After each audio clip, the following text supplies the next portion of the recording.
Voilà, donc l'espace et la population s'organisent de plus en plus en fonction des villes. Les villes polarisent de plus en plus l'espace.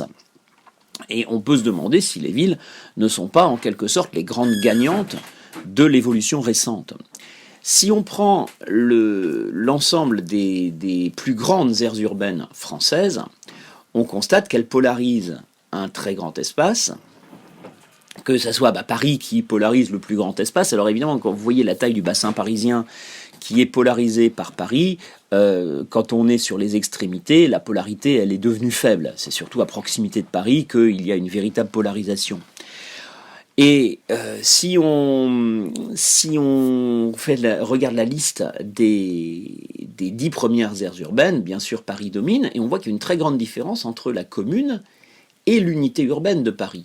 La commune, alors on ne va pas dire 2200 milliers, on va dire 2 millions d'eux, c'est 2 millions d'habitants, c'est la plus grosse commune de France, mais enfin, c'est quand même nettement plus petit que l'agglomération parisienne elle-même, qui fait près de 11 millions d'habitants, avec 10 millions et demi, l'unité urbaine de Paris. Ça veut dire que la grande majorité de la population de l'agglomération parisienne, à peu près 8 millions, vit dans la banlieue de Paris. Et au-delà, alors il n'y a pas tellement de différence entre l'unité urbaine et l'aire urbaine, puisque la couronne périurbaine de Paris, en fait, elle est assez petite comparativement à la banlieue. La couronne périurbaine de Paris est assez petite parce que, en fait, l'unité urbaine de Paris est tellement étendue, l'agglomération est tellement grande, qu'une fois que vous sortez de l'agglomération, vous êtes trop éloigné de Paris, ça devient difficile de revenir tous les jours à Paris pour travailler.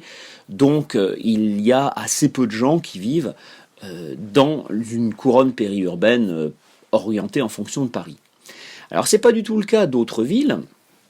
Si vous regardez le cas de Rennes par exemple, c'est assez intéressant parce que Rennes, au fond, a une commune, un centre de 210 000 habitants qui est à peu près l'équivalent de Lille. Vous voyez que Lille est dans les mêmes ordres d'idées à 230 000. Une banlieue rennaise en fait très faible, avec 318 000 habitants. Ça fait pas beaucoup. 318 000 habitants par rapport à 210 000, ça veut dire qu'on a ajouté quelques communes comme Cesson-Sévigné, Noyers-Lassigné, Saint-Grégoire autour de Rennes, mais ça ne va pas très loin, alors qu'autour de Lille, l'essentiel est dans la banlieue. C'est un peu comme Paris, Lille, une ville au cœur d'une région industrielle, où vous avez Roubaix, Tourcoing, Mont-Saint-Barreul, Lomme, et quantité de villes importantes qui font partie de la banlieue de Lille. En revanche, si vous vous éloignez de Rennes, alors là, la couronne périurbaine de Rennes est beaucoup plus importante, puisque vous constatez que l'aire urbaine de Rennes fait 700 000 habitants, c'est-à-dire le double de l'unité urbaine. Ça veut dire qu'en fait, à Rennes, la moitié de la population polarisée par Rennes, la moitié de la population dont la ville s'organise en fonction de Rennes, vit dans la couronne périurbaine. Et c'est pas du tout le cas de Lille. Lille, c'est un peu comme Paris. Dès que vous sortez de l'agglomération, en fait, il n'y a plus de couronne périurbaine. L'aire urbaine de Lille est presque équivalente à son unité urbaine. En revanche, à Rennes, il y a une très grande différence entre l'unité urbaine et l'aire urbaine. C'est la plus grande différence parmi les 10 premières aires urbaines françaises. Si vous prenez une ville comme Caen, on a une unité urbaine d'environ 200 000 habitants et une aire urbaine d'environ 400 000. C'est dans le même ordre d'idée que Rennes, c'est-à-dire qu'il y a un rapport 2 à peu près entre l'unité et l'aire urbaine. Ça veut dire qu'il y a beaucoup de gens qui vivent à une certaine distance de Rennes et qui s'y rendent tous les jours. Ça implique des migrations pendulaires importantes et des problèmes d'embouteillage, des problèmes de pollution, des problèmes d'infrastructures à construire assez importantes. Et ça fait partie des principaux défis de la ville de Rennes. Si on se demande si ce sont bien les villes qui ont gagné, parce que entre 1936 et 1999, on voit effectivement que la population a quitté les campagnes, est venue en ville, et que même une grande partie de la population qui est restée dans les campagnes, elle n'est pas restée dans les campagnes éloignées des villes, elle s'est installée dans les campagnes périurbaines. Donc elle est officiellement rurale, mais elle vit de façon urbaine.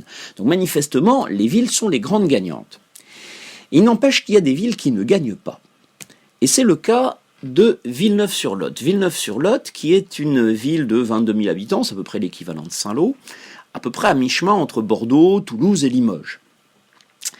Cette ville de Villeneuve-sur-Lot, alors je vous conseille de lire l'article qui a été fait il y a quelques années par France TV Info, qui est un article très intéressant qui décrit le quotidien du centre-ville de Villeneuve-sur-Lot, de Villeneuve-sur-Lot, où la dernière pâtisserie a fermé récemment et où les commerces du centre-ville ferment. C'est une réalité que l'on trouve dans toutes les villes.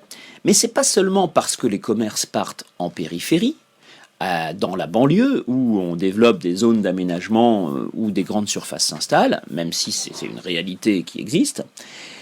Le problème de Villeneuve-sur-Lot, c'est aussi qu'au fond, les habitants préfèrent aller faire leurs courses à Bordeaux ou à Toulouse, qui offrent des services évidemment de bien meilleure qualité, avec beaucoup plus de choix. Et c'est ce qu'on voit, par exemple, si on compare le taux de vacances commerciales entre les grandes villes, les plus de 500 000 habitants, et les petites villes, les moins de 200 000 habitants, en France. Là, on remarque une évolution qui est effrayante. Entre 2015 et 2018, ça veut dire seulement en 3 ans, les villes de moins de 200 000 habitants ont vu leur taux de vacances commerciales passer de 9,5% à 12,2%. C'est-à-dire que ça a augmenté quand même, ici, à peu près d'un tiers. C'est le taux de vacances commerciales, c'est-à-dire ce sont les commerces qui sont situés en centre-ville et qui ne sont pas pourvus. Personne, en fait, ne les occupe, personne ne propose de vendre quelque chose, personne n'en veut de ces commerces, et la vitrine reste inoccupée. Ça, c'est vrai dans les petites villes. Les moins de 200 000 habitants, on constate un très grand progrès de la vacance commerciale. C'est vrai aussi dans les villes de plus de 500 000 habitants, mais beaucoup moins. Beaucoup moins puisqu'on est passé de 7 à 9%, ça reste une augmentation, mais une augmentation, un chiffre au bout du compte nettement plus faible que dans les petites villes. Ça veut dire qu'en fait, les difficultés, elles sont surtout pour les petites villes. Et dans les grandes villes, le problème se pose moins. En fait, l'évolution, elle profite aux villes, elle profite surtout aux grandes villes. Et plus la ville est grande, plus l'évolution de l'activité et de la population leur profite. C'est ce qu'on voit si on regarde cette carte qui se trouve page 313 du manuel aussi. Ici, on compare les grandes aires urbaines et on voit bien que, ici c'est la variation de la population augmente d'autant plus vite que la ville est grande. Voilà, si on compare par exemple en Normandie, on va prendre l'aire urbaine de Vire. Si vous voyez l'aire urbaine de Vire ou celle de Flers, là, la population baisse. Si vous regardez celle de Saint-Lô, la population augmente légèrement. Et puis, si vous regardez le cas de l'aire urbaine de Caen, là, la population augmente encore plus. Et puis, alors si vous allez à Rennes, ville encore plus grande, alors là, ça augmente encore plus. Alors, il y a certaines villes, évidemment, qui font mentir cette loi. Par exemple, Rouen, c'est plus grand que Caen, ça monte moins vite. Paris, c'est la plus grande, et puis c'est pas celle qui augmente le plus. Nancy, ça baisse, alors que c'est une grande ville. Bon, certes. Mais enfin, il y a une tendance générale. Plus la ville est grande, plus la population augmente vite. Et c'est là qu'on voit les grandes métropoles périphériques qui se développent, l'anneau périphérique de développement, entre Rennes, Nantes, Bordeaux, Toulouse, Montpellier, Lyon. Ce sont vraiment les villes qui montent. Alors, on voit bien que l'évolution profite en fait d'autant plus que la ville est grande. On appelle ce phénomène la métropolisation. La métropolisation, elle profite à, on va dire, 22 métropoles environ, même alors un peu plus, des villes qu'on appelle métropoles officiellement parce qu'elles ont un statut particulier, le statut de métropole.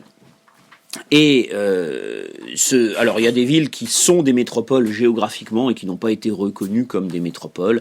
Bon, on va pas rentrer dans le détail. Simplement, c'est à peu près cette liste de villes là qui sont sur la carte qu'on peut appeler des métropoles. La métropolisation, qu'est-ce que c'est concrètement ?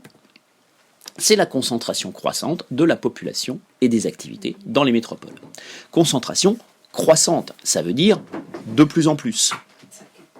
Et les métropoles, eh bien, ce sont les villes qui souffrent le moins des évolutions récentes. Au contraire, ce sont les villes qui en bénéficient et qui en profitent parce que la population et les activités se concentrent de plus en plus sur leur territoire, ou du moins dans leur zone d'influence, dans leur aire urbaine.